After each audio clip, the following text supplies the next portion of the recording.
Hi there, welcome to the Go Get It podcast with Rob Butler. For today's session, we're joined by Richard Bartrem. Now, Richard comes to us with a creative, communication, and marketing background. He was able to hold a very senior role at the WestJet brand for over 15 years. He's going to share with us the evolution out of university in a traditional sales role and how that led to the career that he was able to create for himself. So if you're interested in that segment of the market, hang around and let's go get it together. Let's go. Let's get it.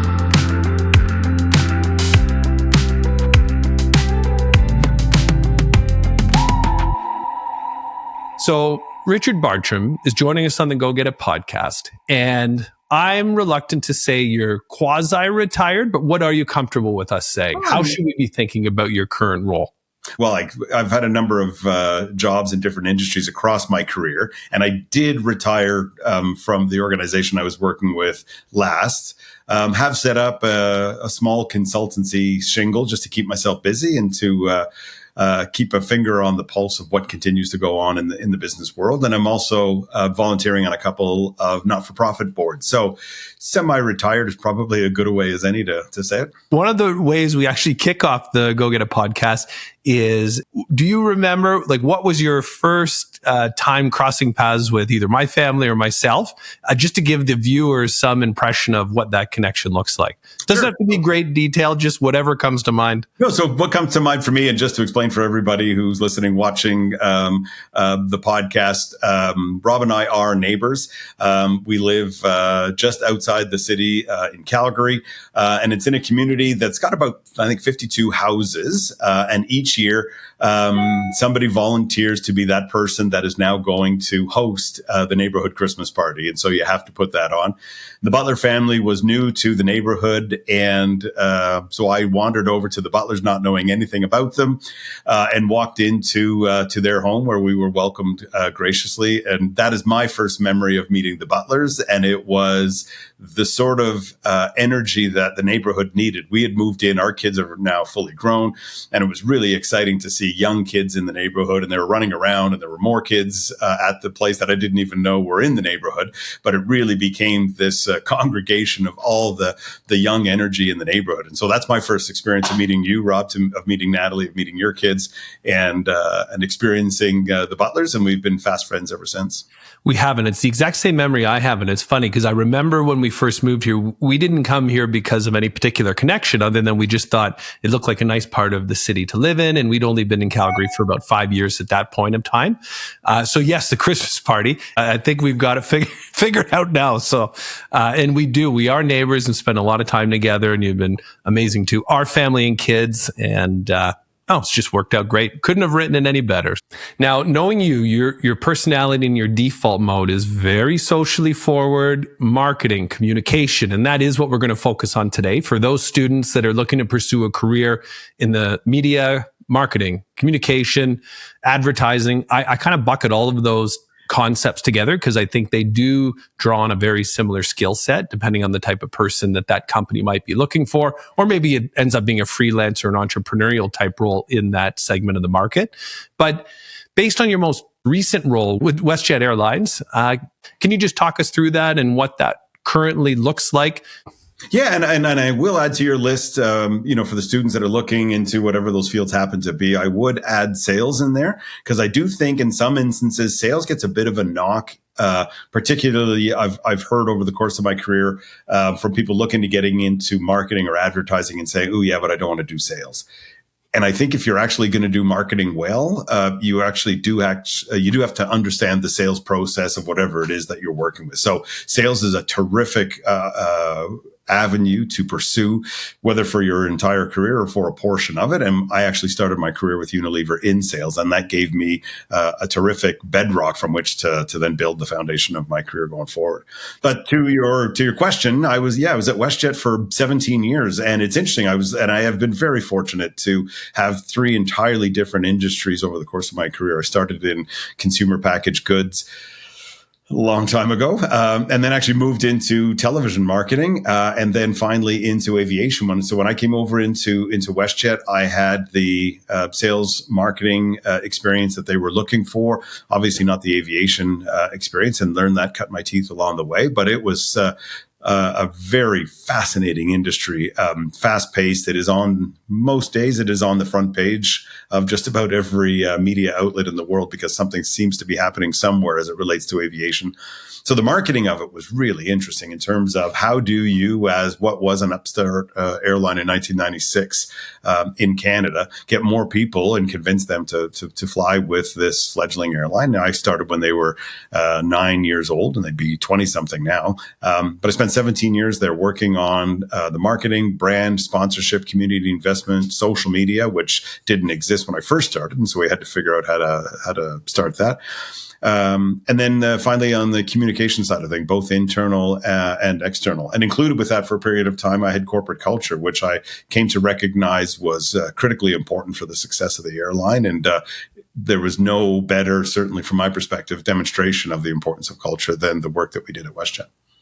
You talked about Unilever, and that was coming out of university, was it? In Calgary, Montreal, Toronto, where was that? Started in Montreal. I'm a born and raised Montrealer. So I had gone to school at what was UWO and is now Western University in London, Ontario. So did my undergrad degree there, moved back to Montreal, was actually bartending to pay off my my student loans.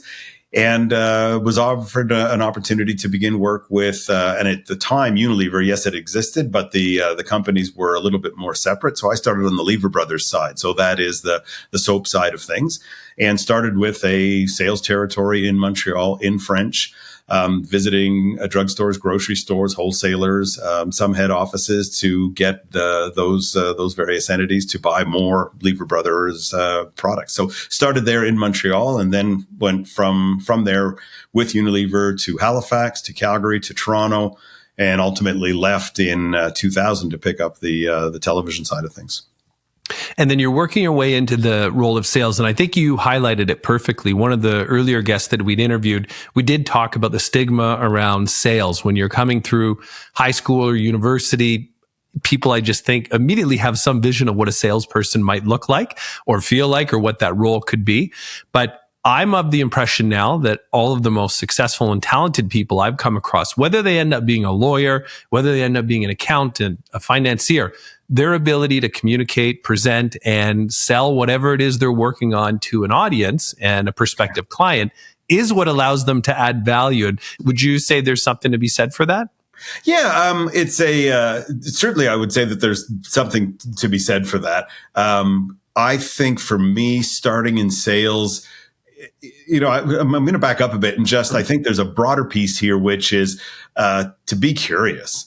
And I think that's the big piece. And so to say that, no, I have no interest in sales, why wouldn't you try it and get a little bit of understanding in terms of what that product looks like? But at the end of the day, whatever company you work for, and it could be B2C, business to consumer or business to business, but it does behoove you as an employee to understand that last step in that value creation chain, and that is getting the product into the end consumer's hands. And so the ability, and it sounds a bit salesy, and that's okay, but I carried my little demo bag and went from store to store, and you're speaking with store managers, you're speaking with buyers and trying to convince them of the features and benefits of your product and why it would be beneficial to them as an organization and why you think they should list it. But consumer packaged goods and the brand management therein, as we start to dip a bit into marketing, and that has been around for so long. So there are some tried and true understanding of how these processes work. And I think being a part of that and experiencing that is a terrific experience. And so I thoroughly enjoyed the sales side of things. When I went from Unilever into television with what was at the time Astral Media, now owned by Bell, that was a bit of sales and marketing. So now it was working with the wholesaler to get your product onto their airwaves or onto their offering that you would pick up on your television set-top box, and then working into the marketing side of that. So I got to a good exposure to both sides of sales and marketing, and that was, having had that sales piece to start with, is from my perspective and from my experience was terrifically invaluable. So fast forward to today. What I'm going to do is I'm going to pick your brain on the three most important things that you'd recommend somebody either coming out of grad school, or think about somebody that's maybe halfway through their career. They're kind of stuck in a bit of a rut, and they either want to pursue a totally new type of rhythm or role in what they're doing, whether it be a new sector or not. Or maybe you just want to stick in your current role, but you're looking for a spark and how to get a bit more excitement out of that. So in no particular order, what would be the first thing that you'd recommend to that type of audience that they should be thinking about as they pursue a career such as yours? It's a great question. I didn't do grad school and always thought that I would, but I was, when I started with Unilever, I was 8 months in Montreal, then 18 months in Calgary, and then ended up being in Halifax rather, and then a period of time in Calgary, but then met my wife, kids, moved to Toronto, and always thought I would go back. And I continued to progress through organizations and different positions, and as well as different industries. So never did do that. And so this was for me the things that I found interesting in my career. And I don't mean for this one to sound trite, but I think what has served me well is curiosity for how the organization works. And I'm quite puzzled, I guess would be the best word, where that how so many people actually don't have the curiosity for how the broader environment or industry that they're working in works. And so I've often had people say to me, I'll go back to the most recent experience in aviation. How do you know so much about the airline industry? And I was head of communications, so there was a responsibility on my part to understand that. But I would go and ask questions across the entire organization and go and visit with people that may not have anything to do with what is part and parcel of my mandate. But it really does help to understand what people are doing. It helps from a corporate culture perspective if you've got a bit of understanding and empathy in terms of what other people in the organization are going through. And of course, it then allows you to be a better employee for that industry if you've got a broader understanding. So I just found that notion of being curious, go out, take a look at what's going on, understand how the product is used by the end consumer, or get out to actually where it's sold, or speak with various people across the entire organization. That can only help you. The other one, which this is kind of a funny story. Where this is back when we were living in Toronto, and my wife, for one Christmas, and this would have been back, I guess, in the 1990s. And so Christmas morning, I come down the stairs, and under the Christmas tree is an envelope from my wife, and open it up, and a card inside, and the card says, "Okay, funny man, let's see how funny you really are." And it was improv lessons at Second City. And so Second City, if you've heard of them, it's a famous improv troupe from Chicago, but they have there's a lot of famous Canadians, Mike Myers, John Candy, and the like, Catherine O'Hara, Eugene Levy. There's so many people who have come up through the Second City ranks, but they also run an improv school. And it was funny. I thought this would be fun. So she got me, there was 5 levels of improv school that I could go to. And so she gave me for Christmas level 1. And I went and did level 1 all the way through to level 5 and actually graduated from Second City in their improv program. And while you think that might just sound silly, how it helped me be able to think on my feet. And of course, a big part of improv is while the topic at hand or the subject matter can be completely random as taken from the audience, there's a highly structured framework around how you work together with others to make something that is going to be hopefully funnier than if you didn't have that framework in front of you or hadn't had the training. So what I found was in working in that improv, my ability to, whether that's on camera or in front of a large group of people, be able to answer anything and everything that's coming your way, and not by having everything memorized, but by absolutely, it's going to sound silly, but by having absolutely nothing in your head. And there really is a training to that, to recognize that rather than try and memorize all those key messages, if you've got just a couple of little pieces to play with and you know what it is that you ultimately want to convey, that training was terrifically helpful. And you talked about were those 2 different points then? Your inquisitiveness? Yeah, the curiosity and the inquisitiveness, okay. Sure. And then just that training in terms of how to think on your feet. And that was, and however you want to get to that, but presentation skills. And there are very much, and we've seen this in the corporate world, presentation skills, but there is, and it's interesting to see both my kids in high school, one of the classes that was offered as options was improv. And I never would have thought that in the high school curriculum, you would have seen that. And had you asked me that before I had actually participated in the Second City, I would have said that seems a bit ridiculous to have as an option in the curriculum. But now having experienced it, I get it. And so your ability at a young age, as you're coming out of school, your ability to think on your feet and be able to converse and take something that is coming to you in terms of a question or a perspective and then build that into something bigger, which is, of course, the crux of improv, is just such a great skill set to have. You're going to have so much of that education and the training coming out of school, but then being able to do something with that in a corporate and a professional world is beneficial to everybody. Well, it's something that very few people will have done. So it allows you to stand out relative to your peers. And one thing, it just makes me think of some of the people that we interview along the way. One of the questions I always ask new candidates is, what's the one thing that you would consider to be your superpower? And I'm not really looking for someone to say, well, I have a GPA of X, or I graduated from this school. Like, I get that within reason. Let's assume everybody's nearly similar in terms of their aptitude by the time they get to this narrow of the interview process. At that point, though, what really allows you to stand out? And to your point, I think being able to stand on a stage, you say nothing prepared necessarily, but that is a skill set in and of itself. Not only to be able to do it, but to feel comfortable doing it and not kind of retreating. I think that's a great way to be able to have that confidence and carry that through into a social setting, no matter what type of role you're in work. The one thing that stood out, I'm kind of curious about, and actually it ties into Toastmasters too, but when you were growing up, were you always curious and inquisitive? You suggested people be that way when they're in their work environment, but is that something you need to proactively teach yourself to be, or are you just by default, they're generally interested in what other people are up to? Yeah, and I think there's a genuine appetite for that for me, or that curiosity. So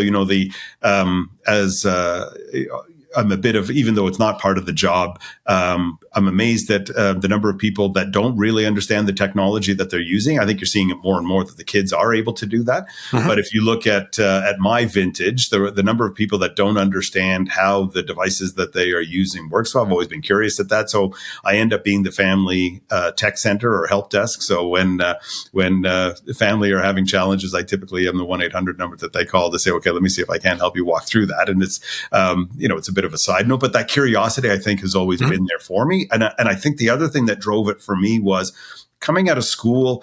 I didn't know, I didn't graduate with a specific degree that was going to be engineering or whatever that would send me down the path of a particular industry. So I knew simply that I wanted to get into the working world in some sort of professional capacity.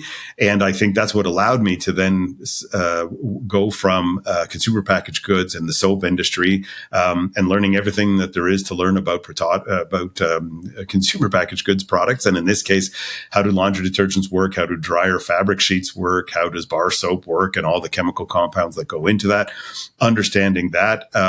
And then moving over onto the television side of things, just had a curiosity for how all of this works. And I think it then becomes, even though it might not seem like it at the time, all of these pieces become part and parcel of the toolkit that you do carry with you over the course of your career.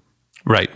No, I'd have to agree with that. And everything is a stepping stone. Whether it's a good experience or a bad experience, you'll have learned something from that. And either you build upon it or you know to avoid it in future opportunities and day-to-day interaction with your colleagues and clients. But I think the interesting thing that you said, Rob, people are saying that, I graduated from here or my GPA is X. Yeah. The scorecard or the KPI is not your superpower, and it's a demonstration of, or the output of, something that you might be good at. But you have to be able to say that in the event that we are dealing with this or that, and you have an expectation of a prospective employee who's going to work with you, saying that your GPA is 4.0 doesn't tell me anything in terms of how you're going to be able to deal with a particular situation. So it isn't the superpower. What you do have to figure out is what is that superpower. And I wish I had looked up before we spoke there.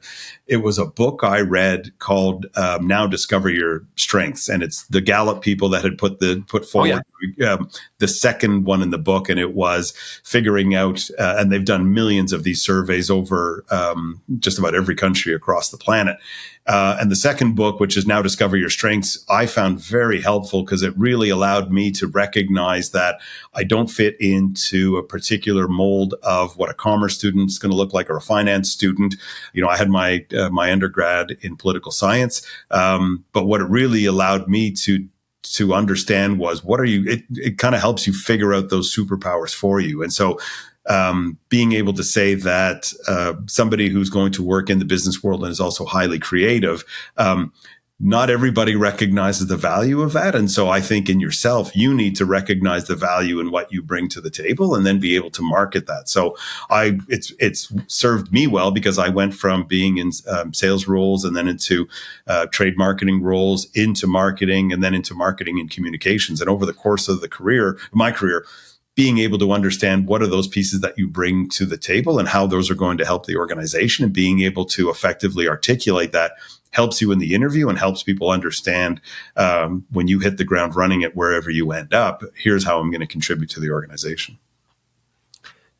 And don't be shy about it either. I think some people develop these skills and maybe they think they're trivial or something that isn't necessarily directly related to what they're doing. I'd argue that some of those unique skill sets are what allows people to stand out in what it is that they bring to the table. Yeah, but what I found over the course of my career is that wasn't appreciated by some of what have been the more traditional people in those roles, that they didn't appreciate that creativity outside of the finances and the numbers, et cetera. I remember back in when I first started my career, it was courses like finance for non-financial managers, so right. that you actually understood a P&L. And yes, that's beneficial, and you need to understand that as you go forward.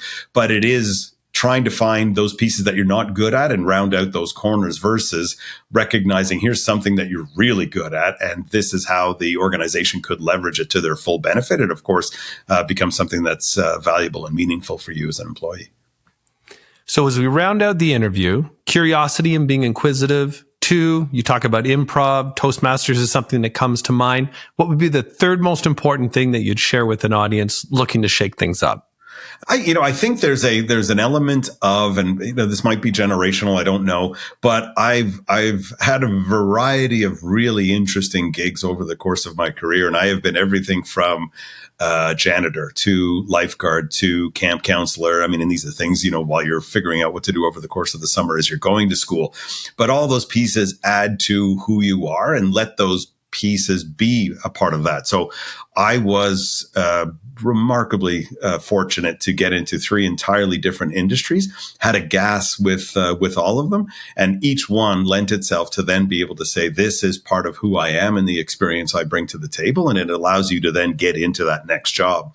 And I remember when I was interviewing with WestJet back in 2005, and as I'm looking at the application and what they're looking for in terms of those skill sets, and I'm looking at the list and going, yep.